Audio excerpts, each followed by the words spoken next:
Hoje a gente conversa com a professora Cristina Mari sobre o livro dela, que é oriundo da tese de doutorado dela, que ela defendeu na FRJ. O livro se chama Geografias Pátrias, Portugal e Brasil, 1875 a 1889. Cristina, obrigada por você vir aqui, poder compartilhar esse trabalho com a gente. E a gente gostaria de saber o porquê desse título desse livro, Geografias Pátrias. Bom, é um prazer estar aqui e eu vou entrar logo na resposta, na conversa. Esse livro, Geografias Pátrias, diz respeito, vamos dizer assim, ao que dá enredo, dá sentido à geografia no século XIX, na maior parte dos países. Do Brasil, no final do século XIX, do Brasil Império, você pensava ainda o que era esse Brasil, não estava definido uma identidade brasileira, isso e aquilo. Então, isso não só no Brasil, mesmo em Portugal, que vamos dizer assim, você tinha toda já tinha todo estruturado, o Estado Nacional estruturado, mesmo assim você, em alguns momentos de crise, no século XIX, você tem uma crise, vamos dizer assim, uma crise em Portugal, uma crise que também está definindo qual é o nosso papel português. Então, no Brasil, você tinha essa ânsia de saber definir o que é a nossa pátria, o que é o Brasil. Então, Geografias Pátrias. E é um livro que está pensando o conceito do que é geografia no final do século XIX. É diferente, muito diferente do que a gente tem hoje. E me diz uma coisa, essa imagem que você usa na capa, ela se remete ao quê?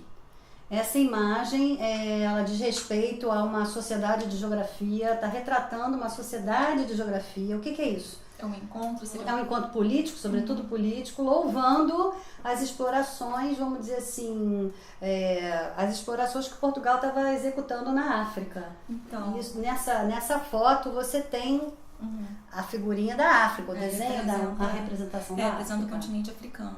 Então, a sua tese você trata essencialmente da seção filial da Sociedade de Geografia de Lisboa, no Brasil. E você está falando da Sociedade Geográfica, Isso. em Portugal. Então, qual foi o papel das sociedades geográficas no século XIX e por que veio uma instituição, por que teve essa filial no Brasil? Existiam outras filiais no mundo, outras filiais portuguesas no mundo? Portugal tentava recuperar essa imagem que ela perdeu, de certa forma, no século XVI, e ela tentava recuperar isso no século XIX. Isso tem a ver com isso? Tem a ver, tem tudo a ver com isso. Você, no final do século XIX, você tinha sociedades de geografia pelo mundo inteiro. Houve um boom de sociedades de geografia. Sociedades de geografia são essas associações de intelectuais. Júlio Verne, por exemplo, participava da Sociedade de Geografia de Paris. Você tinha a Sociedade de Geografia do Khediva, do Egito. Khediva tinha uma Sociedade de Geografia, quer dizer, no Cairo você tinha no Peru, em Lima, você tinha uma Sociedade de Geografia. Você tinha várias sociedades de geografia, isso era muito comum. Isso dizia respeito a essa ânsia, vamos dizer assim, de conhecer ou o próprio território ou o território colonial. No caso do Portugal, vamos dizer assim, a Sociedade de Geografia que eu estudei, a Sociedade de Geografia de Lisboa, ela tinha um interesse maior dela, ela respirava essa ideia de ir para a África e dizer o que tinha na África e dizer que a África era portuguesa. Aqui no Brasil você tem uma filial da Sociedade de Geografia de Lisboa no Brasil. Mas eles tinham interesse em recolonizar o Brasil. Qual era o interesse desses portugueses? O interesse não era recolonizar o Brasil. Tinha a ver com colonialismo na África, mas não havia nenhuma ideia de recolonizar o Brasil. Sim. Havia uma ideia de vamos dizer assim, já tinham perdido o Brasil, não perder a África. E queriam ajuda da gente aqui. É bem interessante isso. Porque uma filial no Rio de Janeiro, na capital aqui do Império, na corte, para, vamos dizer assim, angariar simpatias e mesmo angariar fundos para as empreitadas na África. A Sociedade de Geografia de Lisboa, ela só fala da África no final do século XIX. Ela só fala da África e veio para cá querendo que a gente falasse da África. Dessas figuras assim que participaram, desses personagens, esses associados, quais você se destacaram mais, pode dizer? Ao meu ver, os mais interessantes foram os literatos. Então, o Júlio Verne na Sociedade de Geografia de Paris, o Serpa Pinto, que, vamos dizer assim, não se destacou como um literato aqui pra gente, porque ele era um grande explorador, mas os livros dele, os livros contando as aventuras em África, eles eram intitulados assim, As Aventuras em África, enfim, isso assim, eles são os mais interessantes, os mais destacados. Aqui, por exemplo, na filial você tem o Visconde de Tuné, que escreveu Inocência, né?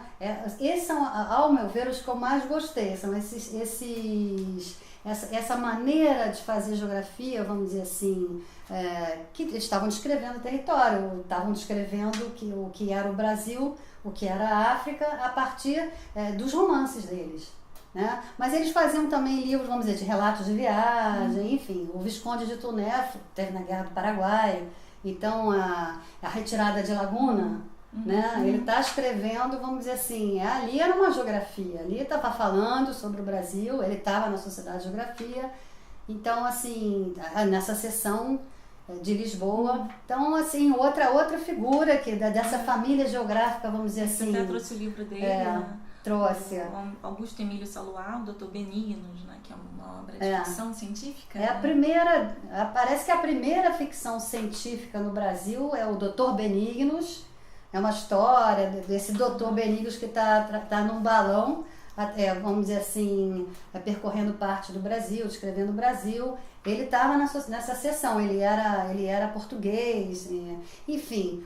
Quando eu falo era português, que você tinha o tempo todo uma ligação, né? Você tinha gente que tinha nascido lá, vinha para cá, depois voltava. Hoje que a gente separa muito, depois a história portuguesa e a história brasileira, elas se separaram, elas se divorciaram, né? Hoje você tem, eu acho que quem tem parentes portugueses ainda se identifica. Se identifica, mas no final do século XIX você tinha esse congraçamento, né? O Atlântico era uma estrada realmente que ligava basicamente, todos. eles atuaram com a literatura e juntando verba para poder patrocinar em uma medida as excursões na África. Essa filial da Sociedade de Geografia de Lisboa no Rio. E tiveram outras filiais no Brasil? Ou essa foi a Essa única? Sociedade de Geografia de Lisboa fez uma Sociedade de Geografia no Porto, fez uma no Faial, Açores, mas a principal era a brasileira. E a Sociedade de Geografia de Lisboa, ela ainda existe? Ela tem uma sede em Portugal? Ela Você ainda teve a oportunidade existe, de ir lá? já tive a oportunidade de ver várias vezes. Recomendo a quem for a Lisboa visitar lá na Rua de Santo Antão. É linda a sociedade, ainda existe. Ela tem um museu, tem biblioteca, arquivo, tem um museu etnográfico. Ela continua atuante, fazendo cursos. Ela tem algum vínculo com as universidades? Ou Tem. Ela tem com a Universidade de Lisboa, você tem muita pesquisa em comum. Que legal, muito interessante. Além do Serpa Pinto, que você colocou bem aqui, e o Zaluar, Alberto Zaluar, teve algum outro associado que teve uma exponência, assim, uma importância no Brasil ou em Portugal, ou em ambos? Você pode falar de algum personagem assim, interessante? Posso. Existe o Barão de Tefé, que foi uma figura adorável, interessantíssima. E assim, mas ele é o grande demarcador de fronteiras, ele vai se envolver em grandes debates sobre as fronteiras do Brasil, onde é que o Brasil acaba, onde é que começa lá a Bolívia, onde é que começa o Peru. Ele vai entrar tem um debate que vai sair, são debates que vão sair pelos jornais, entre ele e o Barão de Ladário. Parece que o Barão de Tefé, parece que ele erra lá nos cálculos dele, né? Sim. Mas enfim, ele é uma figura extraordinária no sentido da produção dele, dessa questão toda. Ele é uma figura que se destacou, que eu me apaixonei por essa figura na sessão. Ele era da sessão e era de outras sociedades de geografia também. E aí você fala de 1889. Retomando. Essa 1889, ela acaba aqui no Brasil por qual motivo? Por causa da proclamação da República? Ou porque simplesmente acaba? Tem alguma outra? Tem uma explicação? Tem hipótese, sim. Ela começa, essa filial é implantada aqui em 1870. 75. Não, ela 78, 78. aqui, quer dizer, 3 anos depois que eles fazem a Sociedade de Geografia de Lisboa, eles implantam uma sociedade, uma filial aqui no Brasil, atrás dessa colônia portuguesa, atrás essa sessão foi uma espécie de stand de propaganda do colonialismo português na África. Né? Eles vai ter uma repercussão, mais de 150 sócios, é muito para uma sociedade dessas. E ela, vamos dizer assim, ela termina em 1889, termina depois de uma cisão, em que você tem gente dentro dessa filial que já contesta. Por que temos uma filial portuguesa aqui no Brasil e não temos uma sociedade de geografia nacional? Né? Então, essa questão do nacional é o que dá enredo a todas as discussões políticas e vai dar enredo a essa sociedade de geografia. Mas à medida que a República vai chegando, vai se aproximando, a gente está contando assim, a história de trás para frente, mas assim, essa tensão, quando a família real vai embora, esses documentos, por exemplo, os documentos portugueses, a seção portuguesa, ela perde um pouco o sentido e você tem eu sei que eu não consegui acessar documento, uma parte da documentação ficou com alguém que eles falam, eu vi uma carta, alguma coisa assim, que a documentação da filial, ela meio que desapareceu, mas desaparece quando? Com a República. Porque eu entendo, vamos dizer assim, a República como uma segunda separação, vamos dizer assim, Brasil e Portugal. E as histórias se separam. Cristina, qual a importância que você dá à contribuição da geografia no século XIX em relação com a história? Como é que era essa geografia produzida? Porque hoje ela é bem diferente do que era, né, no século XIX, né? O que eles estavam pensando. O que eles pensavam como geografia? Como é que você vê isso? Como é que você viu isso na sua pesquisa, ao longo da sua pesquisa? E como professora, pesquisadora, né? Você continua pesquisando esse tema, né? Continuo pesquisando esse tema, esse sentido, o que é a geografia. E no século XIX ela tinha um sentido específico, está ligado com o título, a gente está retomando aqui um pouco essa questão da pátria, o que é a pátria. Então essa geografia está interligada com a história. Ela é uma irmã da história, uma irmã gêmea da história, estão as duas ali, uma tratando do passado, da memória, né? E a outra, a geografia, tratando do território, descrevendo, medindo, né? Então, assim, eu esqueci de falar, que eu acho uma coisa interessante, toda a questão do meridiano zero, né? Que o Luiz Cruz está envolvido. Isso, o geógrafo, o Barão de Tefé vamos dizer assim, está envolvido com isso. Então, essa questão de medir, das coordenadas, de delimitar as fronteiras, esse é o sentido dessa geografia. A geografia tratava mais do território, do espaço, sim. A história tratava do passado, da memória, sim. Mas elas estavam irmanadas nessa questão de uma definição das fronteiras, de que povo é esse, de qual é a nossa história, qual é o nosso passado, qual será o nosso futuro, de uma identidade. Né? Isso, vamos dizer, acho que isso é o tom dessa geografia, que não, ela se mistura com romance, ela é movediça nesse sentido, né? Não havia essa preocupação de sou cientista, não sou cientista. Você tinha ali, a ponta da ciência está nessa sociedade de geografia. Esses conhecimentos, vamos dizer assim, ao meu ver, estão entrelaçados até hoje, história, geografia.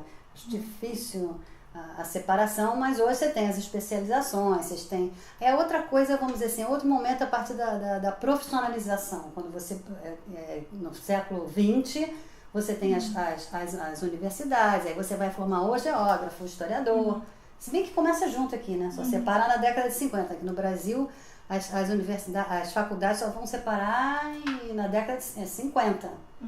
Né? Os cursos se separam. Até então as formações majoritariamente eram juntas, né? História e geografia. Licenciado em geografia e história, né? Você fazia as duas coisas. Então, história e geografia devem andar juntas. Qual o legado dessa geografia do século XIX que você vê, que você identifica? Né? Você identifica que teve uma contribuição primordial para o Brasil, para o conhecimento? Eu acho que essa contribuição, vamos dizer assim, é essencialmente formar uma imagem do país, ajudar a cristalizar, internalizar essa imagem do país. Tem a ver com o que a gente chama de uma geografia imaginativa, A ideia é quando todos nós aqui falamos de Brasil, nós pensamos num mapa, num desenho. Esse mapa, vamos dizer assim, esse mapa nos ajuda a pensar que essa pátria tem um corpo. Eu lembro do livro O Corpo da Pátria, né? Assim, quem é que ajudou a internalizar a geografia, a história, o que somos, o que fomos, qual é vamos dizer, o nosso território, vai até onde. Depois vão ter outros momentos da geografia, a geografia já com o IBGE, vai ser um outro momento, ela também vai ser muito importante, mas jamais é um outro momento. A década de 30 é um outro momento. Já tenta se profissionalizar em algum sentido, já se cria as universidades, né? São Paulo, Distrito Federal. Exatamente. E a geografia ganhou outro corpo, né? Um outro corpo, exatamente. E são profissionais geógrafos diplomados que vão buscar construir, né? Pensar essa geografia de outra maneira. Mais sistematicamente, né? Entendi. Então, seria isso. Então, eu gostaria de agradecer a professora Cristina Mari pela participação aqui hoje com a gente. Espero que vocês tenham gostado desse vídeo, né, falando do livro da professora Cristina, Geografias Pátrias. Ela é professora da Universidade Federal Fluminense. Esse livro foi publicado pela EDUF, que é editora da universidade. Está à venda na universidade também e nas livrarias, acredito, né? Também tem acesso. Vai ser comprado também por online, né? Online, ele é fácil de ser. Espero que vocês gostem. Adquirido. Que vocês gostem da obra dela e curtam ler também sobre geografia no Brasil, né? Brasil e Portugal. Tá? Obrigada. Obrigada a você.